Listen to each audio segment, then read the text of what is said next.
மக்களே, இன்றைக்கி ஒரு சம்பவம் நடந்துச்சு மக்களே. மனசுக்கு ரொம்ப வேதனையாகி போச்சு. ஏன்னா எதாவது கஷ்டம்னு கேட்டாங்கன்னா நான் கொடுத்து உதவி செய்வேன்.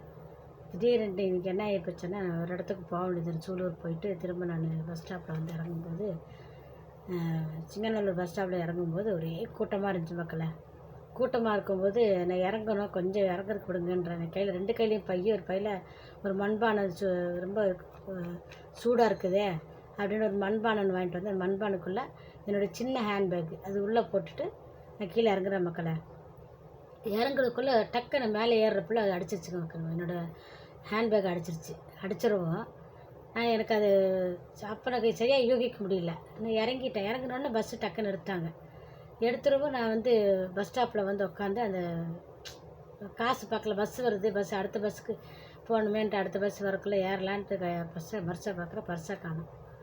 ஐயோ, எனக்கு ஒரு செகண்டு பதட்டமாகி போச்சு. அப்படின்னு என்ன பொம்பளைங்களே இப்படி திருடுவாங்களா, பொம்பளைங்க இப்படி அடிக்குவாங்களான்ற மாதிரி எனக்கு கொஞ்ச நேரத்தில் பதட்டமாகி போச்சு. 2வது கையில் சுத்தமாக காசு இல்லை, ஃபோன் இல்லை, ஃபோனோடு சேர்த்து அடிச்சிருச்சு. அப்புறம் என்ன பண்ணுன்னு தெரியாமல் பக்கத்தில் இருந்த ஒரு பொண்ணுக்கிட்ட ஃபோன் பண்ணி எங்கள் வீட்டுக்காருக்கு ஃபோன் பண்ணி எங்கள் வீட்டுக்கார் வந்து நீ பிக்கப் பண்ணிட்ட போனார். ஆனாலும் மக்களை ஒரு அது என்கிட்ட எதுக்கு அடித்தாங்கன்ற மாதிரி, என்கிட்டயே அடிக்கிறாங்களான்ற மாதிரி எனக்கு மனசுக்குள்ளே ஒரு துக்கமாக இருந்துச்சு, மனசு வேதனையாக இருந்துச்சு மக்களே.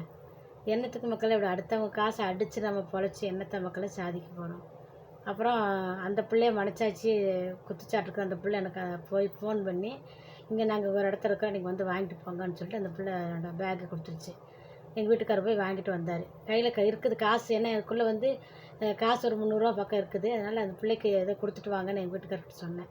சரின்னு அந்த பிள்ளை என்ன பண்ணுச்சு, பேக்கை கொடுத்துருக்குது. பேக் கொடுத்து அவர் வாங்கினு செக் பண்ணிக்காங்க நான் அப்பான்னு சொல்லியிருக்குது. அவர் செக் பண்ணி அவருக்கு தெரியாது நான் எவ்வளோ உள்ள வச்சுருந்தேன்னு. அப்புறம் என்கிட்ட வந்தானே 200 வச்சுட்டா நீ 20 வச்சுட்டா நீ எங்கே போனான்னு என்னை கேட்டார். இல்லை அதில் காசு நான் நிறைய வச்சுருக்கிறேன்னு சொன்னேன். அப்புறம் வந்து பார்த்தா வெறும் 20 மட்டும் இருக்குது. எல்லாத்தையும் அந்த பிள்ளை எடுத்துட்டு சரி எனக்கு என்ன காசு இல்லைன்னா கூட பரவாயில்ல, செல்ஃபோன் கிடச்சா போதும், ஏன்னா நிறைய முக்கியமான நம்பருங்களாம் அதில் தான் இருக்குது, கிடச்சா போதுன்னு தான் நினச்சேன். இருந்தாலும் அடுத்தவங்க காசை அடித்து அவங்க கஷ்டப்படுற காசு அவங்க வேறு நேரத்தில் சிந்தி சம்பாதிக்கிறாங்க, யாருக்குமே சும்மா கிடைக்கிறதில்ல. அதை அடித்து அது என்னத்துக்கு மக்களே எப்படி இருக்கிறாங்கன்னு தெரில. இருந்தாலும் அந்த பிள்ளை ஒரு நல்ல பிள்ளையாக நல்ல மனச்சாட்சி உள்ள பிள்ளையாக இருந்ததுனாலே எனக்கு என்னமோ செல்லை திருப்பி கொடுத்துருச்சு மக்களே. அந்த அளவுக்கு எனக்கு ரொம்ப சந்தோஷம். கர்த்தருடைய கிருபைக்கு நான் இந்த பிள்ளைக்காக நான் வேண்டிக்கிறேன்.